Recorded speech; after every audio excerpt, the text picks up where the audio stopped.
विद्यार्थी मित्रों, हमने इसके पूर्व समझ लिया कि सरकारी पत्र किस रूप में लिखे जाते हैं।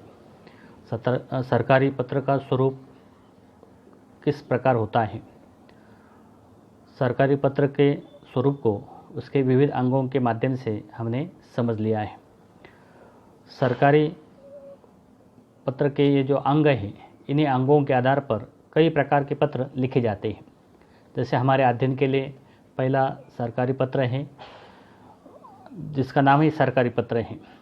इसे अर्ध सरकारी पत्र भी कहा जाता है, लेकिन अर्ध सरकारी पत्र का स्वरूप थोड़ा अलग होता है। सरकारी पत्र को या मुख्य पत्र कहा जाता है और यह सरकारी पत्र अधिक लिखे जाते हैं, क्योंकि सरकार का जो पत्राचार है अधिकांश इसमें ही होता है। इनका प्रयोग विभिन्न कार्यालयों, संस्थाओं, निकायों, निगमों, सार्वजनिक उद्योगों, बैंकों तथा कंपनियों के साथ संपर्क तथा दूरसंचार के उपयुक्त माध्यम के रूप में किया जाता है। ये उत्तम पुरुष में लिखा जाता है। इनकी भाषा सरल, सुबोध तथा स्पष्ट होती है। सरकारी पत्र में यहाँ मुख्यतः लिखने वाला कहता है कि मुझे निर्देश हुआ है या निर्देश दिया गया है, या आपको यह सूचित करने का निर्देश हुआ है, आपसे अनुरोध करने का निर्देश हुआ है। इस प्रकार के वाक्य से मात्र यह आशय है कि सरकारी आदेश निर्देश के अनुसार हस्ताक्षरकर्ता पत्र लिख रहा है। सामान्यतः सरकारी पत्र के निम्नलिखित अंग होते हैं। एक, पत्र संख्या। इसमें पत्र के शीर्ष पर यह संख्या दी जाती है। लिखने वाले का नाम, पता संख्या के साथ होता है, जिसे प्रेषक कहते हैं। इसमें पत्र संख्या तथा शासकीय कार्यालय, मंत्रालय के नाम के नीचे हाशिए से हटकर प्रेषक का नाम तथा पद दिया जाता है। उसके बाद प्रेषिती। प्रेषिती में पत्र पाने वाले का नाम, वो पद नाम दिया जाता है। उसके बाद प्रेषक का स्थान व दिनांक नीचे दाईं ओर स्थान व तारीख के रूप में दिया जाता है। उसके बाद पत्र का विषय। मध्य में पत्र का विषय मोटे अक्षरों में अथवा रेखांकित कर देते हैं। यदि पूर्व संदर्भ हो तो वह भी इसके नीचे दिया जाता है। उसके बाद संबोधन। संबोधन की कई विधियां हैं। व्यक्ति, अधिकारी, विशेष के अनुसार संबोधन बदलते रहते हैं। किसी अधिकारी को संबोधन देते समय महोदया, महोदय, गैर सरकारी व्यक्ति हो तो प्रिय महोदय, किसी संस्था या संस्थान को पत्र लिखना है तो प्रिय महानुभाव। इस प्रकार के संबोधनों का प्रयोग किया जाता है। तो ऐसे ये शासकीय पत्र यहाँ लिखे जाते हैं। और बाद में पत्र का मुख्य भाग, यदि संदर्भ ऊपर नहीं दिया है तो संदर्भ देते हुए विषय प्रतिपादन, विषय यदि काफ़ी बड़ा है तो संख्या अथवा क, ख, ग से उनका अनुविभाजन किया जाता है और कभी कभी अंत में निष्कर्ष भी दिए जाते हैं। उसके बाद उस पत्र का जो अंत है वह अधोलेख के हस्ताक्षर या हस्ताक्षर के नीचे प्रेषक का पूरा नाम लिखा जाता है। इस प्रकार ये जो सरकारी पत्र हैं वह लिखा जाता है और अंत में आवश्यक हो तो बहुधेय भी लिखा जाता है। जैसे इसके पूर्व मैंने कहा था कि बड़े पदाधिकारी अधीनस्थ अधिकारियों को पत्र लिखते हैं, फिर वो सचिव हो अवर सचिव हो तो वह बहुधेय का प्रयोग नहीं करते और सीधे हस्ताक्षर करते हैं, पदनाम लिख देते हैं। ऐसे सरकारी पत्र को शासकीय पत्र भी कहते हैं। तो ऐसे शासकीय पत्र मुख्यतः सरकारी, यानी जैसे केंद्र सरकार है तो केंद्र सरकार के सभी कार्यालयों में इस प्रकार के अधिकांश पत्र लिखे जाते हैं। ऐसे ही राज्य सरकारें हैं, अपने देश की जो राज्य सरकारें हैं उन राज्य सरकारों के भी इसी प्रकार यहाँ पत्राचार होते हैं। उन पत्राचारों को हो या सरकारी पत्राचार कहा जाता है। इसके बाद अगला जो पत्र है उसका नाम है अधिसूचना, जिसे नोटिफिकेशन भी कहा जाता है। अंग्रेजी में उसे नोटिफिकेशन भी कहा जाता है। सरकारी अधिसूचनाएं भारत के राजपत्र में प्रकाशित होती हैं। अधिसूचनाओं में किसी भी प्रकार का संबोधन तथा पत्र की अन्य औपचारिकताओं का निर्वाह नहीं होता। मुख्य हेतु सरकार का प्रयोजन की वह सूचना देना है, यानी अधिसूचना का मुख्य जो प्रयोजन है वह सूचना देना है, और ये पत्र अन्य पुरुष में लिखा जाता है। इसे स्वतंत्र पत्र भी कहते हैं। इसकी स्वतंत्र सत्ता एवं मूल्यवत्ता होती है। सरकारी अधिसूचनाएं सामान्यतः भारत सरकार के राजपत्र में प्रकाशित होती हैं। अधिसूचनाओं में सरकारी आदेशों, नीतियों व नियमों को लागू होने, किसी विशिष्ट व्यक्ति को अधिकार प्रदान करने और केंद्रीय सरकार आदि के राजपत्रित अधिकारियों की नियुक्तियां एवं स्थानांतरणों आदि के संबंध में सूचनाएं दी जाती हैं। अधिसूचना के आरंभ में ही यह निर्देश दिया जाता है कि यह राजपत्र के किस भाग और कौन से खंड में प्रकाशित की जाएगी। अधिसूचना में किसी भी प्रकार का संबोधन तथा पत्र की अन्य औपचारिकता का निर्वाह, इसके पहले ही हमने कहा था कि उसका प्रयोग नहीं होता है। अधिसूचना का मूल व मुख्य हेतु विविध सरकारी प्रयोजनों की सूचना आदि देना होता है। इस पर संयुक्त सचिव अथवा उससे वरिष्ठ प्राधिकारी के हस्ताक्षर होते हैं और तदुपरांत प्रकाशनार्थ भारत सरकार के प्रेस में भेज दी जाती है। अधिसूचना को हमेशा अन्य पुरुष में लिखा जाता है तथा इसमें मंत्रालय का नाम, भेजने वाले के हस्ताक्षर, पद नाम, दिनांक एवं अधिसूचना संख्या आदि का उल्लेख मुख्य रूप से किया जाता है। तो इस प्रकार हमने समझ लिया कि अधिसूचनाएं मुख्यतः सरकारी स्तर पर ही निकलती हैं और उन अधिसूचनाओं का पालन फिर आगे चलकर अन्य पत्रों में होता है और यह सरकार के गजट या राजपत्र में प्रकाशित होता है। उसके बाद यहाँ सरकारी पत्र का तीसरा प्रकार हमारे अध्ययन के लिए जो है वह है प्रेस विज्ञप्ति। जैसे अधिसूचना राजपत्र में प्रकाशित होती है, इसी प्रकार जो कुछ सरकारी निर्णय होते हैं, सरकारी जो कामकाज होता है, तो उन निर्णयों को यहाँ उनके प्रसारण मंत्रालय के माध्यम से मुख्यतः यहाँ लोगों तक वो सूचनाएं, जानकारियाँ या अन्य कोई निर्णय है वो पहुँचाने का कार्य होता है। ये सरकारी कार्यप्रणाली की एक पद्धति है। तो सरकारी कार्यप्रणाली में प्रेस विज्ञप्ति या प्रेस नोट, जिसे अंग्रेजी में प्रेस नोट कहते हैं, की विशेष भूमिका रहती है। केंद्रीय सरकार के निर्णयों, आदेशों, प्रस्ताव तथा नीतियों आदि को सार्वजनिक तौर पर प्रसारित एवं प्रचारित करने के उद्देश्य के लिए यहाँ प्रेस विज्ञप्ति का प्रयोग किया जाता है। इसे प्रमुख समाचार पत्रों में ज्यों की त्यों या जैसे हैं वैसे यथास्थिति प्रकाशित किया जाता है, क्योंकि उसका स्वरूप अत्यधिक औपचारिक होता है।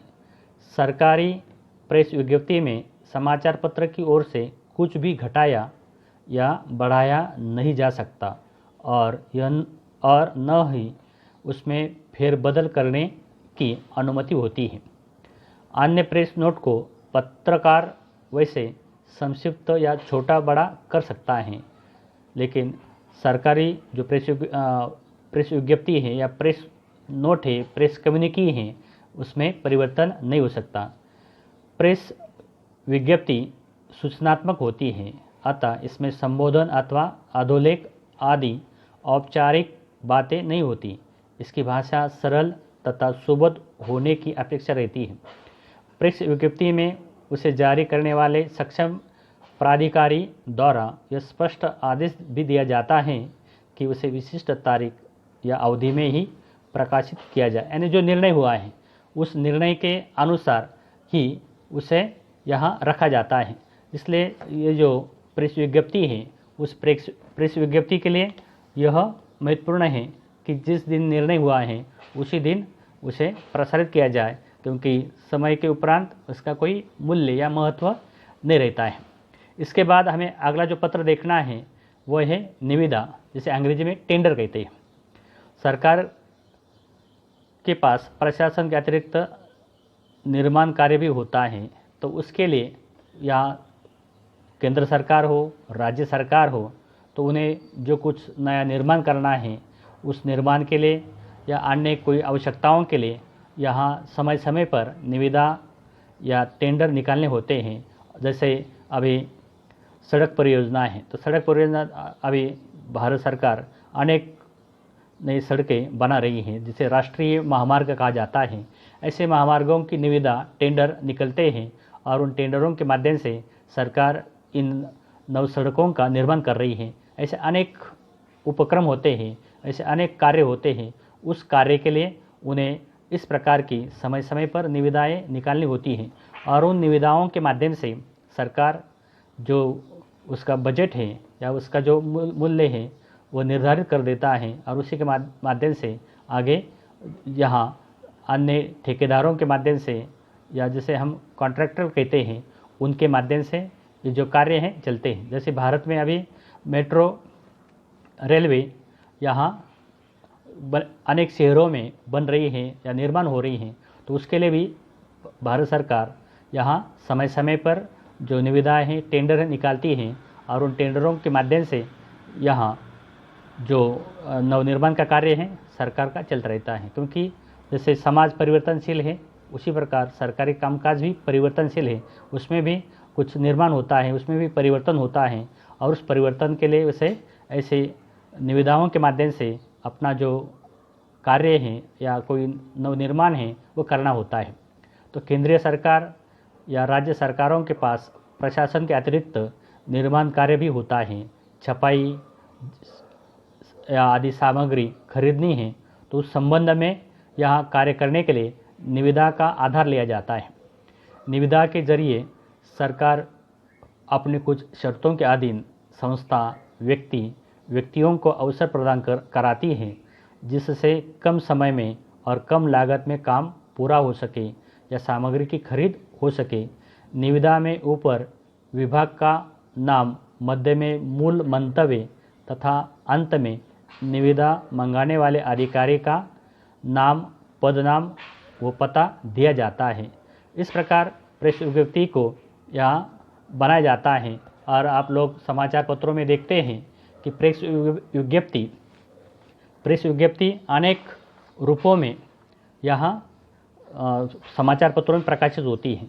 तो जैसे मुख्य जो समाचार पत्र हैं देश के, राज्य के, उन राज्यों के समाचार पत्रों में या देश के समाचार पत्रों में यहाँ अनेक प्रकार की निविदाएं प्रकाशित होती हैं और उसके लिए एक समय सीमा होती है। उस समय सीमा के माध्यम से यह टेंडर भरे जाते हैं और उन टेंडरों के माध्यम से यहाँ उन्हें आगे चलकर जो अनुमति है काम करने की अनुमति मिल जाती है। उस अनुमति के माध्यम से यहाँ वो कार्य प्रारंभ होता है। तो एक ऐसे विशिष्ट जगह यह निविदा हर समाचार पत्र या किसी समाचार पत्र में छपती है और उसी के माध्यम से लोगों को जानकारी मिलती है या वो कार्य करने वाले लोगों को, संस्थाओं को जानकारी मिलती है और उस जानकारी के माध्यम से वो टेंडर भरते हैं और वो कार्य चलता है और आगे चलकर उनके जो राशि है या जो कार्य का जो मूल्य है उन्हें मिल जाता है। पहले निर्माण किया जाता है और उसके बाद उसे निजीकरण के माध्यम से, इसे कहते हैं कि निजीकरण के माध्यम से, अन्य संस्थाओं के माध्यम से, अन्य व्यक्तियों के माध्यम से इस प्रकार का निर्माण होता है और उस निर्माण के माध्यम से यह अपने देश का कार्य चलता है। तो इसलिए सरकारी निर्णय के साथ यहाँ सरकार को यह भी एक कार्य करना पड़ता है और उस कार्य के माध्यम से हमें आज भारत में अनेक प्रकार के जो प्रोजेक्ट है, उपक्रम है, प्रकल्प हैं, वो प्रकल्प यहाँ पूर्णता की ओर या नए रूप में दिखाई दे रहे हैं। तो उसका आधार या निविदा से निकलता है और इसके लिए ये निविदा एक महत्वपूर्ण माध्यम है। इसके बाद हमें अगला जो पत्र का प्रकार समझ लेना है वह है परिपत्र, जिसे अंग्रेजी में सर्कुलर कहा जाता है। परिपत्र यह सरकारी पत्राचार का अत्यंत महत्वपूर्ण माध्यम होता है। परिपत्रों के माध्यम से विभिन्न मंत्रालयों तथा विभागों द्वारा उनके अधीनस्थ कार्यालयों, संलग्न अनुभागों, प्रभागों आदि को सरकारी सूचनाएं, आदेश, अनुदेश तथा तथा विषय वस्तु का सीधे प्रक्षेपण किया जाता है। तो यहाँ जो परिपत्र हैं वो परिपत्र सरकारी कामकाज के लिए एक महत्वपूर्ण माध्यम के रूप में सामने आते हैं। तो यह परिपत्र यहाँ आवश्यकता के अनुसार निर्माण होते हैं। तो हमारी हिंदी राजभाषा है, तो सरकारी कामकाज में यहाँ ऑफिशियल लैंग्वेज के रूप में हिंदी का प्रयोग होता है। तो यह जो परिपत्र हैं जब निकलते हैं तो उसके लिए हिंदी का प्रयोग किया जाता है, लेकिन कुछ राज्यों में हिंदी के साथ सहभाषा के रूप में अंग्रेजी का प्रयोग होता है। तो उस अंग्रेजी के साथ भी कभी कभी परिपत्र निकलते हैं, यानी एक भाग हिंदी का होता है, दूसरा भाग अंग्रेजी का होता है। ऐसे हिंदी और अंग्रेजी में यह परिपत्र निकलते हैं। तो यहाँ इसकी जो विशेषता है कि इसका प्रेक्षक एक ही होता है, विषय वस्तु भी एक ही होती है, किंतु आवश्यकता अनुसार इसे बहुत से अधीनस्थ तथा संलग्न कार्यालयों के नाम भी भेजा जा सकता है। राजभाषा अधिनियम 1963 की धारा 3 के अनुसार केंद्रीय सरकार के कार्यालयों से जारी किए गए परिपत्र यदि हिंदी अंग्रेजी द्विभाषिक रूप में होने चाहिए, परंतु हिंदी के प्रभावी प्रयोग में अधिकाधिक तेजी लाने के लिए यह आवश्यक है कि केवल पत्र ही नहीं, परिपत्र भी मूल रूप में केवल हिंदी में जारी किए जाने चाहिए। क क्षेत्र, यानी जैसे हमारे भाषा के 3 क्षेत्र बनाए, क, ख, ग। तो आप लोगों ने राजभाषा के माध्यम से क्षेत्र समझ लिए हैं। तो क क्षेत्र यानी हिंदी भाषी क्षेत्र, ख क्षेत्र यानी जहाँ हिंदी और अंग्रेजी का प्रयोग किया जाता है वो ख क्षेत्र, ग क्षेत्र यानी जहाँ मुख्यतः अंग्रेजी का प्रयोग किया जाता है। तो ऐसे क क्षेत्र अर्थात हिंदी भाषी क्षेत्र से इसकी शुरुआत की जानी चाहिए और धीरे धीरे इसका विस्तार अन्य क्षेत्रों में किया जाना चाहिए। तो इस प्रकार यहाँ जो परिपत्र हैं वो परिपत्र मूल रूप में हिंदी में ही होने चाहिए। हिंदी परिपत्र मूल रूप में तैयार करते समय निम्नलिखित बातों की ओर ध्यान देना जरूरी है। 1. परिपत्र तैयार करने का चिंतन मनन आदि केवल हिंदी में ही होना चाहिए। अंग्रेजी के अनुवाद की ओर ध्यान दे तो अच्छा होगा। परिपत्र के बारे में उचित सामग्री तथा विषय वस्तु को सुव्यवस्थित ढंग से तैयार करके उसका संयोजन क्रमबद्ध रूप से होना चाहिए। परिपत्र अन्य पुरुष में ही लिखा जाना चाहिए। परिपत्र में प्रयुक्त की जाने वाली भाषा तथा वाक्य रचना आसान होनी चाहिए। परिपत्र में प्रयुक्त पद विन्यास, वाक्यांश तथा वाक्य विन्यास हिंदी भाषा की प्रकृति के अनुसार छोटे तथा संक्षिप्त हो। तीव्र संप्रेषण के लिए परिपत्र या संक्षिप्त एवं विषयानुसार होने चाहिए। तो इस प्रकार ये जो सरकारी पत्राचार हैं, तो इस सरकारी पत्राचार में परिपत्र एक महत्वपूर्ण माध्यम के रूप में सामने आता है। तो आप लोग जानते हैं कि जो कुछ निर्णय होते हैं उन निर्णयों को यहाँ अधिकांश स्थानों अधिकांश राज्यों को पत्र लिखने के लिए परिपत्र का प्रयोग किया जाता है। सर, यानी जो निर्णय हुआ है वो आम निर्णय या सार्वजनिक करने के लिए परिपत्र का यहाँ प्रयोग किया जाता है। और ऐसा परिपत्र अभी आप लोग देखते हैं कि जो सरकारी निर्णय होते हैं वो सरकारी निर्णय या हमें परिपत्र के माध्यम से ही दिखाई देते हैं। इसे कुछ लोग जीआर भी कहते हैं, सामान्य भाषा में इसे जीआर भी कहते हैं। यानी जो निर्णय हुए, फिर वो सरकारी कर्मचारी हो या देश की जनता हो, जनता के लिए भी कुछ निर्णय परिपत्र के माध्यम से सार्वजनिक किए जाते हैं। लेकिन सरकारी कर्मचारी जो हैं उनके लिए भी सार्वजनिक रूप में परिपत्र निकलते हैं। हर मंत्रालय, हर विभाग के माध्यम से, हर उपक्रम के माध्यम से इस प्रकार के अपने अपने अनुसार या परिपत्रों का प्रयोग किया जाता है। तो यह परिपत्र हमेशा अन्य पुरुष और एक वचन में लिखे जाते हैं। भाषा सरल एवं स्पष्ट यहाँ होती है। तो इस तरह परिपत्र के बाद हमें अगला जो पत्र है वो देखना है, वो है कार्यालय आदेश। तो कार्यालय आदेश, इसे अंग्रेजी में ऑफिस ऑर्डर भी कहते हैं। यानी ऑफिस के ऑर्डर होती हैं, आदेश होता है और आदेश का सबको पालन करना, आदेश का पालन करना यह महत्वपूर्ण होता है।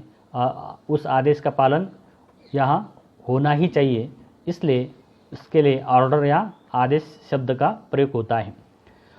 तो यहाँ सरकारी स्तर पर जो कार्यालय आदेश है वह निकलते हैं। सरकारी कामकाज के एक प्रमुख संपर्क माध्यम के रूप में कार्यालय आदेश का प्रयोग किया जाता है। इसका प्रयोग किसी मंत्रालय, संबद्ध विभाग, प्रभाग, अनुभाग अथवा कार्यालय के कर्मचारियों के लिए सरकारी प्राधिकारी द्वारा संबंधित कार्य हेतु किया जाता है। कार्यालय आदेश का उपयोग कर्मचारियों का स्थानांतरण, पदोन्नति करने या रोकने, वेतन वृद्धि जारी करने, अवकाश मंजूर करने तथा अधिकारी और अनुभागों के बीच कार्य के वितरण आदि के लिए भी किया जाता है। कार्यालय आदेश का स्वरूप आदेशात्मक होता है। उसका अनुपालन करना संबंधित कर्मचारियों का परम कर्तव्य हो जाता है। कार्यालय आदेश हमेशा उत्तम पुरुष एक वचन में जारी किए जाते हैं। इसमें भी संबोधन अथवा स्वनिर्देश की औपचारिकता नहीं होती। इसकी भाषा सरल, स्पष्ट तथा सीधी होती है। इसके अंत में दाईं ओर आदेशकर्ता प्राधिकारी के हस्ताक्षर तथा पदनाम अंकित होता है। उसके बाद पत्र के बाईं ओर नीचे उन कार्यालयों, अनुभागों, प्रभागों अथवा व्यक्तियों आदि के नाम लिखे जाते हैं जिन्हें संबंधित कार्यालय आदेश की प्रतिलिपियां भेजी जानी है। तो इस तरह कार्यालय आदेश मुख्यतः उस विभाग के लिए महत्वपूर्ण है, यानी जिस विभाग कार्यालय है उस कार्यालय के कर्मचारियों के लिए वो महत्वपूर्ण है, उनके लिए आदेश होता है। जैसे समय परिवर्तन, कार्यालय का समय परिवर्तन करना है तो मुख्य अधिकारी यानी जो उस कार्यालय के प्रमुख हैं वह यह आदेश निकालते हैं और उस आदेश का पालन करना सबका दायित्व बन जाता है, कर्तव्य बन जाता है। तो यह एक महत्वपूर्ण पत्र का प्रकार है। सरकारी पत्राचार में यह महत्वपूर्ण पत्र का प्रकार है और इसमें जो उस संस्थान का जो प्रमुख है वो प्रधान है, उस प्रधान का यह आदेश होता है और उस आदेश का पालन करना सबका यहाँ कर्तव्य होता है। उस कर्तव्य का पालन किया जाता है, नहीं किया तो उसके लिए भी उन्हें फिर कार्यालय ज्ञापन दिया जाता है, ज्ञापन दिए जाते हैं और उसके माध्यम से उन्हें फिर जो पदोन्नति है या वेतन रोकना है तो वेतन रोक भी हो जाती है। तो इस तरह ये सरकारी कामकाज के जो पत्र हैं, सरकारी कामकाज के पत्र यहाँ कार्यालयों से संबंधित होते हैं, कर्मचारियों से संबंधित होते हैं और यह समय समय पर कर्मचारियों का कामकाज देखकर लिखे जाते हैं, यहाँ लिखने होते हैं। तो इस तरह इस सरकारी कामकाज में महत्वपूर्ण एक पत्र प्रकार है कार्यालय आदेश। तो इस कार्यालय आदेश के बाद हमें अगला जो पत्र देखना है वह है आवेदन पत्र। आप लोगों ने सरकारी पत्र के अनेक प्रकार समझ लिए हैं, लेकिन उसमें कहीं भी आवेदन पत्र का उल्लेख नहीं है। तो आवेदन पत्र का मतलब होता है निवेदन पत्र, प्रार्थना पत्र। तो यह निवेदन पत्र, प्रार्थना पत्र लिखने की आवश्यकता किसे होती है? तो यहाँ हम कह सकते हैं कि समाज में, इस देश में रहने वाले व्यक्ति को अपनी आवश्यकता के लिए यहाँ आवेदन पत्र या निवेदन पत्र लिखना होता है। जैसे विद्यार्थी शिक्षा अर्जित कर नौकरी के लिए पत्र लिखता है, उस पत्र को भी आवेदन पत्र या निवेदन पत्र कहते हैं।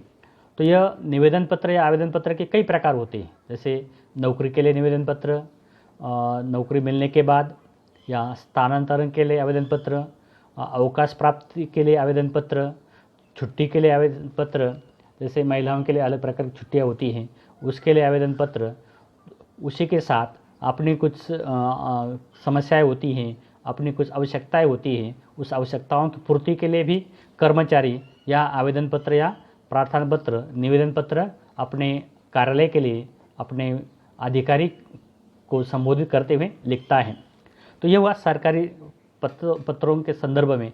लेकिन सार्वजनिक जीवन में भी मनुष्य को अपनी आवश्यकताओं के लिए या किसी कार्यालय को, किसी संस्थान को, किसी निगम को पत्र लिखने होते हैं और उस पत्र के माध्यम से अपनी जो समस्याएं हैं, अपनी जो मांग हैं, अपनी जो आवश्यकता है वो आवश्यकता उन तक पहुंच जाती हैं और वो समझ लेते हैं कि इस लिखने वाले की यह ज़रूरत है, ये आवश्यकता है, और उसकी पूर्ति वो पत्र लिखकर होती है या पत्र पढ़कर होती है। और वो पत्र पढ़कर वह समझ लेता है कि इन्हें क्या उत्तर देना है, और उसके बाद आवेदन पत्र पढ़कर या निवेदन पत्र पढ़कर फिर सरकारी स्तर पर जो निर्णय होते हैं वह निर्णय ही आगे चलकर यहाँ जो परिपत्र हो या कार्यालय ज्ञापन हो, अन्य पत्रों के सरकारी पत्र हो या आधा सरकारी पत्र हो, उसके माध्यम से फिर उसके उत्तर के रूप में हमें मिल जाते हैं। इस प्रकार पत्रों के आदान प्रदान में यहाँ समाज हो या व्यक्ति या समाज से सरकार को जो पत्र लिखे जाते हैं वो मुख्यतः आवेदन पत्र होते हैं। मुख्यतः वो आवेदन पत्र होते हैं, लेकिन सरकारी ही कर्मचारी अपने ही कार्यालय के लिए, अपने ही दूसरे कार्यालय के लिए या अपनी आवश्यकता, वैयक्तिक आवश्यकता के लिए, मुख्यतः यह वैयक्तिक आवश्यकता है, और इस वैयक्तिक आवश्यकता के लिए जब वो पत्र लिखते हैं तो उनकी वो आवश्यकता यहाँ पूर्ति इस पत्र के माध्यम से होती है, और ऐसे पत्रों के लिए वह इसका उपयोग करते हैं, इस प्रकार का प्रयोग करते हैं। जैसे विद्यार्थी है या कोई नौकरी चाहता है तो नौकरी के लिए आवेदन देता है, तो उसमें उसका पूरा निवेदन होता है, अपनी वैयक्तिक जो जानकारी है, वैयक्तिक जानकारी होती है, शिक्षा जो अर्जित की है, उपाधियाँ जो प्राप्त की हैं, उन उपाधियों की जानकारी होती है। उसके बाद उसे जो काम करने का अनुभव है, उस अनुभव का उल्लेख वो करता है। आगे चलकर वो जो कार्य है, जिस पद के लिए वो आवेदन कर रहा है, उस आवेदन में वो प्रार्थना करता है, स्वनिर्देश जो है वो रखता है। ऐसे समय यह सरकारी पत्र तैयार होता है, और इस सरकारी पत्रों में ये जो आवेदन पत्र थोड़ा अलग पत्र है, जिसे हम वैयक्तिक पत्र भी कहते हैं। और सरकारी स्तर पर जो कर्मचारी हैं वो कर्मचारी अपनी आवश्यकता के लिए इस तरह आवेदन पत्र का प्रयोग करते हैं। तो यह जो पत्र लेखन के 7 प्रकार हैं, यानी सरकारी पत्राचार के 7 प्रकार हैं, वो हमारे अध्ययन के लिए है। इसमें विद्यार्थियों को इन पत्रों के प्रकारों के माध्यम से ये ध्यान रखना है कि हमें इन्हें कैसे याद रखना है, इनका जो ज्ञान है कैसे अर्जित करना है। तो जो कुछ यहाँ सरकारी पत्र लिखे जाते हैं तो वो लिखने का हम प्रयास करें, या प्रश्न के माध्यम से उसे लिखने का प्रयास करें, तो वह पत्र अलग अलग रूप में लिखे जाते हैं, वो समझ में आएगा। तो हम स्वाध्याय के लिए प्रश्न रखते हैं कि सरकारी पत्रों के विविध रूपों का परिचय देते हुए सरकारी पत्रों के